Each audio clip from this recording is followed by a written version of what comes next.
If you are someone who has a creative career in mind, something else, Medicine Plus, would recommend coming along. We would love to meet you in person as well. Like, just come and say hello. Please come and say hello to us, and we can get you $50 off with our exclusive codes. Now, when we look at some stuff that we did a few years ago, or even not that long ago, we're like, oh my goodness. 80 episodes later, and we're cringing. That cringe that you think is just going to last for, the first couple of episodes in this case. The truth is, you need to build the skill of being able to hold that cringe, because cringe is forever. Well, cringe means that you've grown. If I walk into the hospital tomorrow, there would be a high proportion of people who are very successful people and they're rocking the doctor thing. And what's also true is they might, and you might, have something that you often wonder about, often dream about. You're not willing to be rubbish at that thing before you get good at that thing, and therefore the thing doesn't exist. There are actually a lot of people you see who start a YouTube channel and then stop. They start a social media, then stop. They start writing out that business plan and they stop. And they get through those first couple of steps with that promise that it's gonna get better. Kristeen and I, we got our mindset straight in order to be imperfect to get this podcast started, and that was incredible.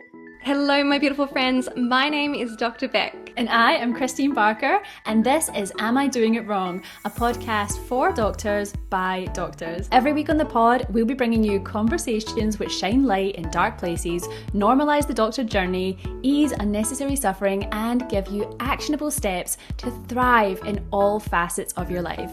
So grab a cuppa and get cozy for this week's episode of Am I Doing It Wrong? The podcast for doctors by doctors. Hello, my beautiful friends, our doctor humans, and welcome back to the potty. If you are somebody who has an extra creative edge, an extra innovator edge, you've got something more in your soul, in your body, in your vision for your life that you want to do, in addition to being a doctor, a specialist, because apparently that's just not enough for a lot of us. If you are somebody who, for example, wants to start a business, create an innovation, you are one of those many doctors who is just a born educator. You're great at mentoring, you're great at teaching, and you have this part of you that loves to pass that on, and you get so much fulfillment from that and empowerment that comes from education. I'm channeling Kristeen in my mind right now, her calling in life. Then this episode is for you. And we were just talking about this week in Dear Darling, where we had one of our members. She has finished her specialist fellowship exams and she's looking at her life thinking, what's next? What else? And not from, I need something else in my life, and not from feeling like she doesn't have enough in her life, but just because getting through that fellowship and moving on to this next phase of her life gave her enough space to see, wow, there's so much else I want. There are other things that I want to do and explore in my life. And Kristeen and I have found that is incredibly common for doctors. Maybe it's just the circles that we roll with, because we are creative types. We love our creative types. We love big dreamers and people who are unwilling to limit themselves and want to make an impact in the world. But we have a sneaky suspicion that there's a little bit of a selection bias here, that the fact that you are a doctor probably means that impact matters to you. And it probably means that you have a bit of a values compass, a bit of a morals compass about how you'd like to see the world change, how you could see the world could be improved, how you would like to see people be helped, and that you're a person who's willing to do the work to help them. So after this coaching in Dear Darling this week, here's the thing we want to bring to you and offer to you guys today as a pair of medical humans who have been on this journey for many years now, both independently and now together with our podcast, is one of the objections that came up, one of the blocks that came up for our doctor in Dear Darling was, time scarcity. I think a lot of doctors are going to come up against that block. but what if I don't have enough time? But I don't have enough time, or telling ourselves the reason that we haven't started, the reason we haven't done it is because we don't have enough time. But another block is the worry, the resistance, because we think, yeah, but I might be a bit rubbish. What if what I create is a bit rubbish? And with that, all these kind of ideas that sort of sit underneath, which are like, I don't know how to do it. I don't know how to do it well. I don't know the answers to this, that, and the other. And I think that's a particularly common challenge for doctors because we're really used to doing things right.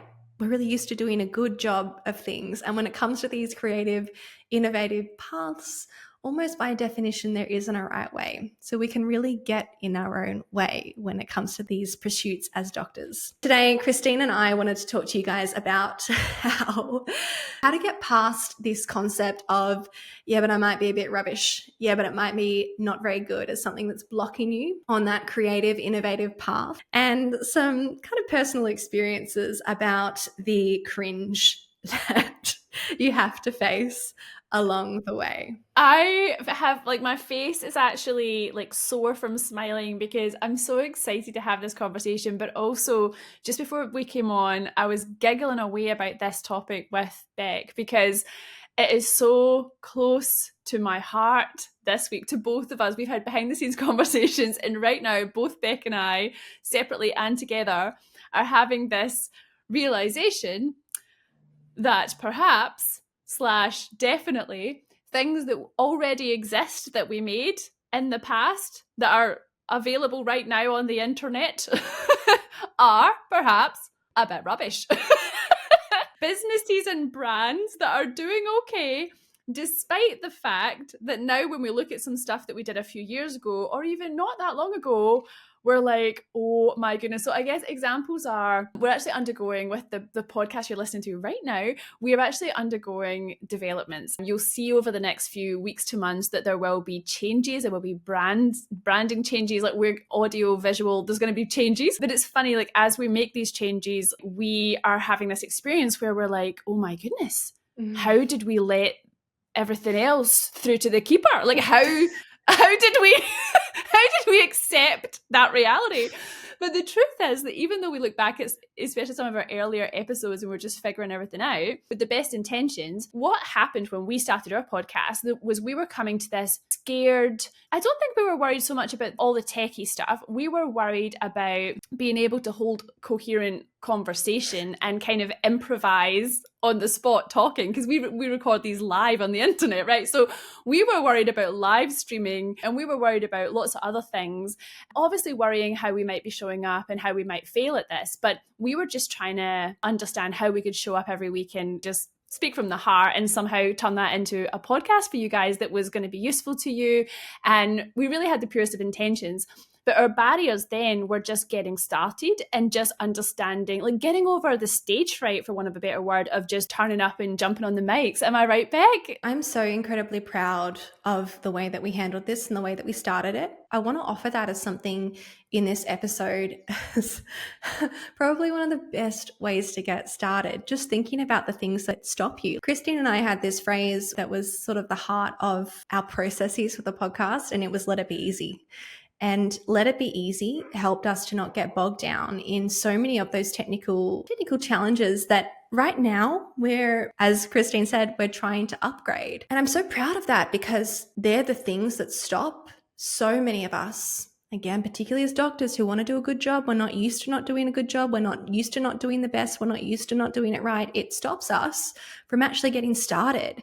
And so I think that's the first thing that we'd really like to offer you guys, to drop that perfectionism, because what's more important in a year's time that you have 80 episodes of a podcast like Kristeen and I have, and we've added all the value to the world. We've gotten to connect with so many of you guys, and we have built our skills over time. Like, we're pretty coherent a lot of the time. Some of the things I've said on this podcast, they make me feel a bit cringe. Yeah, okay. And also, by and large, I was about to do one of my cringe things where I say a phrase wrong. By and large is, in fact, by and large.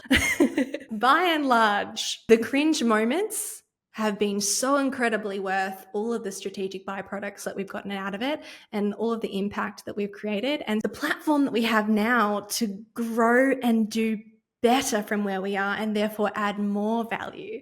So it is hard to look back at some of the things we've created and not only created, but shared with the world very publicly. And also, I think this is one of the processes.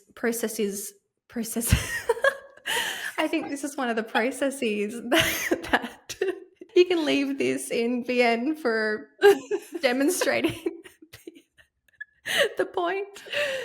This is one of the processes that is the reason that we got started, and that if not overcome is one of the reasons that you won't get started. And that's what we really want to offer you guys today. That cringe that you think is just going to last for, the first couple of episodes in this case. The first couple of times you do that speaking gig, the first business that you start and you fail at, the first piece of content you produce, you think that cringe is just going to be the first couple of tries. But the truth is you need to build the skill of being able to hold that cringe, because cringe is forever. If you are growing and evolving, which is the point of these pursuits, which is it must be a byproduct of these pursuits, then cringe is forever. Well, cringe means that you've grown, because I think we weren't actually cringing at the things that we put out. When we put out our initial, we were delighted with those episodes. Like, we're telling you, delighted. And right now, I don't want to come across as sounding like now I'm being overcritical, but we've kind of outgrown that. And the same thing is actually happening with some of the programs that I run on my website as well. I've outgrown the branding and I need to rebrand. And all of a sudden I've just woken up and realized I've outgrown that and that's not me anymore. And I think the same thing is happening with the podcast. And so it's not to, I guess what we're trying to do here is sort of empower you with the fact that you might think you're doing a great job initially anyway, but there just might be other barriers in place. So whatever the blocks are, whether it's not being scared to be rubbish, inverted commas, although I think that is a major one that might be underneath, that you might not even be able to hear it, but it's just running subconsciously. Oh yeah, it will be hidden in very reasonable sounding sentences like, oh, it's important that I have this software. It's important that my audio sounds really good. It's important that, I have an organized script. It'll be hidden under those things. But actually it's just the unwillingness to be not perfect. Yes. And as a, type A personality, a lot of us are, and just the way we've been built and constructed, and even just the way that being a doctor makes you show up to work. There's a lot of us show up quite guarded, and there's not a lot of permission to be yourself, never mind have this authentic expression, whatever that is for you, be it a business, a podcast, writing a book, whatever it is, whatever your creation is. It's so vulnerable to share your creation, and it does feel like putting yourself out there. And I think but yeah, my point, just going back to that, was that the fact that you do look back and cringe is actually a positive thing. It just means that you're further along the path than you were. I saw an Instagram reel actually just today, and it's like my phone listens to me. It definitely listens to me. It was like reading my mind today, and it was basically saying that in order to make anything great, to be good at anything, you have to be willing to feel that discomfort of being terrible at it initially. And I think that's just like anything, like learning a skill of any kind, but so many people just don't get started. If I walk into the hospital tomorrow, there would be a high proportion of people who are very successful people and they're rocking the doctor thing. And what's also true is they might, and you might, have something that you often wonder about, often dream about, and you're not willing to be rubbish at that thing before you get good at that thing, and therefore the thing doesn't exist. Yeah. That is the key message today, is just to get you guys thinking about, is there something like that for you? And are you waiting for a perfect tomorrow? Because that is never, ever going to come. It's never coming. Exactly what you said before. Cringe is a sign of growth. And with that, it's not just getting through the first period. There are actually a lot of people you see who start a YouTube channel and then stop. They start a podcast, then stop. They start a social media, then stop. They start writing out that business plan and they stop. And they get through those first couple of steps with that promise that it's going to get better soon. But that can't be the game plan. Kristeen and I, we got our mindset straight in order to be imperfect to get this podcast started, and that was incredible. And yet here we are 80 episodes later, and we're cringing because we've grown. We're cringing for a good reason. You don't need the judgment, but it's not really judgmental. It's more of a cringe that's coming from, we've got more than this. We can do better than this. And it's like, let's go. It's like an impatience. But it's not about just doing the first period, doing the first reps and getting good enough so that you stop cringing. That can't be your game plan. You need to learn to be willing to cringe at yourself and not let that make you exit.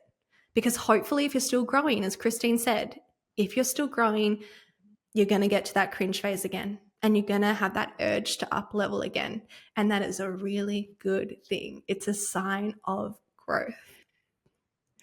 And I love what you're saying though, because I do feel like sometimes when people start out with this, there is like an expectation of outcome, be that, I don't know, like monetizing a platform or having so many followers or these kind of metrics, or having a publisher if it's a book or whatever the metric is.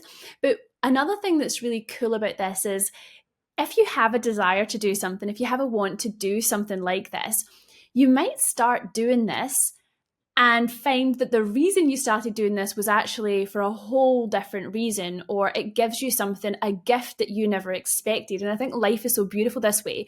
So following the nudge and just getting on the path and getting started is likely to lead you to another step and another step and another step. And something that was really, I think the penny dropped for me in terms of what the podcast had done for me, had changed me in so many ways, when Beck and I actually turned up we were invited, the podcast, Beck and I were invited to do public speaking at it was like a Christmas finale, and for the geriatricians here in Victoria, it was an absolute vibe. And if you're listening, we love you. You know who you are.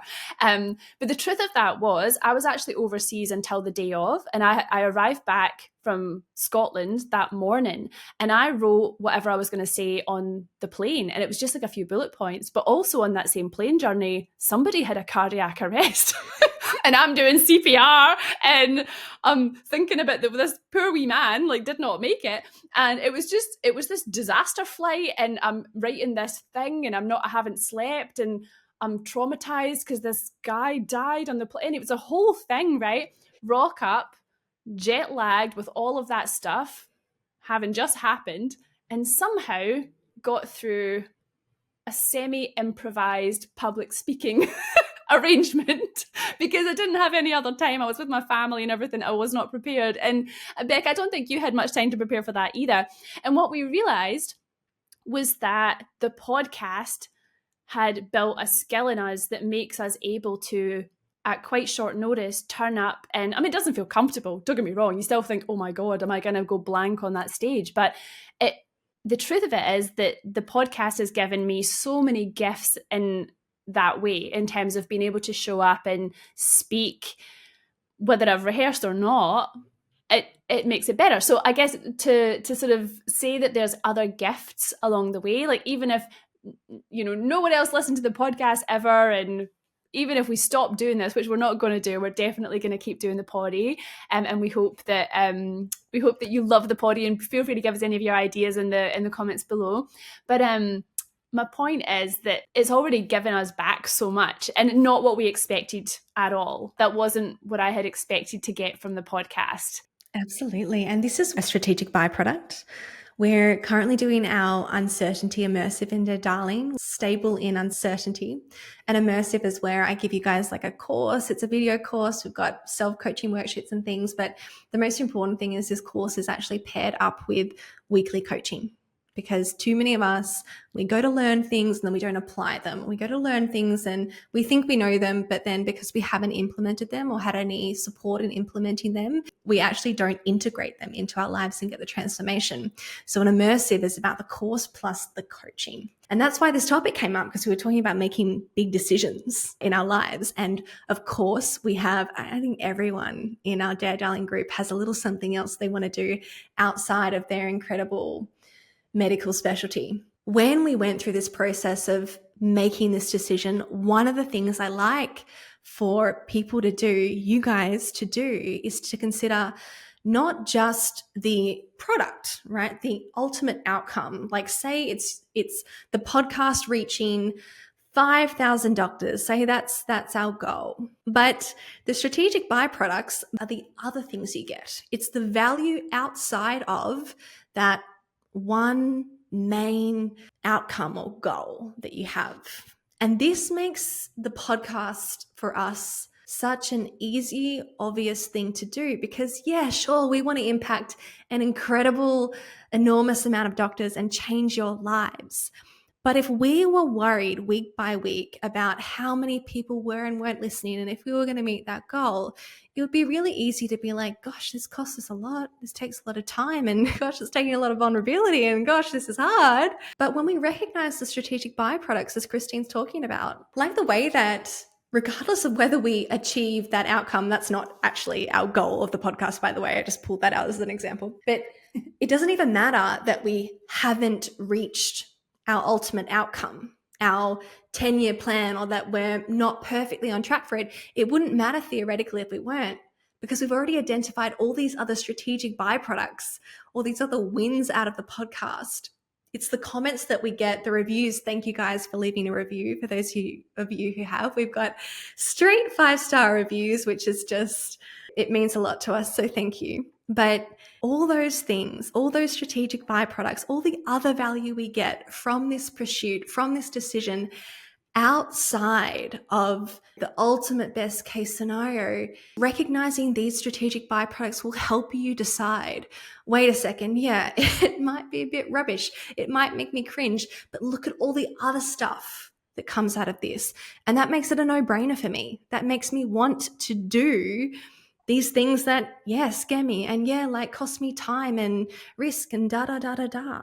So we just encourage you to look at the bigger picture of these decisions, these opportunities, these options for you in that creative and innovative space, because again, almost by definition, the outcome isn't guaranteed. There is no blueprint that's going to get you to creative or innovative success. So to be dependent on that, quote, success is probably going to be a failing plan for you to go by. And you're going to probably run out of motivation pretty quickly. But if you can recognize all the other reasons why you might want to do this, all the other strategic byproducts that you get from this pursuit. Definitely our member in Dear Darling, she was talking about, she found some of the most important things to her, which were the way that this pursuit would help her build a new community of not only people working in the same industry and people therefore with the same professional values and goals, but also just friends, just people that she'd meet along the way by going out there and being herself. How valuable is that to you? And if you put that up as an option and you weigh that against, I might like cringe at myself a little bit. You're like, well, for goodness sake, I would happily be a bit cringe. I'd happily cringe at myself for now, forever, periodically, if it meant that I made all these new friends, for example, who love me and are interested in me for me being myself, being that fullest expression of myself. This is probably a really good time to mention the incredible Creative Careers in Medicine group. They are having we are having our conference because we're a part of this community. I'm going to be speaking there. We're having this conference on, what's the date, Kristeen? It's August 23rd to 24th, 2025 at Albert Park in Melbourne, which is one of my favorite places on planet Earth. I love Albert Park. Oh, and we actually have, because we are part of the CCIM, I guess we're just good. Yeah, we're buddies. We're buddies. We love CCIM. And we actually have another episode that we'll let you guys listen to next week as well about our previous experience last year of CCIM. But it's just a beautiful, beautiful space. And if you are someone who has a creative career in mind, something else, medicine plus or something other than medicine, then definitely would recommend coming along. It's a place that will inspire you, and we would love to meet you in person as well. Like, just come and say hello. Please come and say hello to us if you do see us. We'll both be going, and we actually have a special discount for you guys if you did want to get tickets and come along. We can get you $50 off with our exclusive code, so it's CCIM50, and we'll leave that below as well. So if you do want to come, you can get a little bargain, which is great. And we also just hope that this episode has inspired you. If you are someone who has just something that's niggling away there, a dream, an ambition, just a creative passion that you want to explore. You know, you don't have to get married to it. If you just want to sort of do anything and it's coming up for you and you're getting that nudge, then we hope that this conversation has inspired you. It's brought it up to the surface, and we hope that this gives you a lot more confidence to just get out of your own way if you're in your way, and just go forth and be the best version of yourself, and let that creation into the world, because chances are that creation is going to make a huge difference to whoever it is that you want to serve. Be the best version of yourself and allow yourself to cringe at yourself along the way there. Cringe is forever. Find some friends. Beck and I cringe together now. It's great. Cringe with friends. Cringe with us. Come to the CCIM conference and cringe with us together in a little cringe circle. Build your cringe skill. I actually love this. This could take off. The cringe circle. We'll see you there. We will be in that circle. See you guys. I've been waiting all my life for something. I've been down the darkest roads and up in the clouds, but I've always felt that something's missing. That was until I found you right there in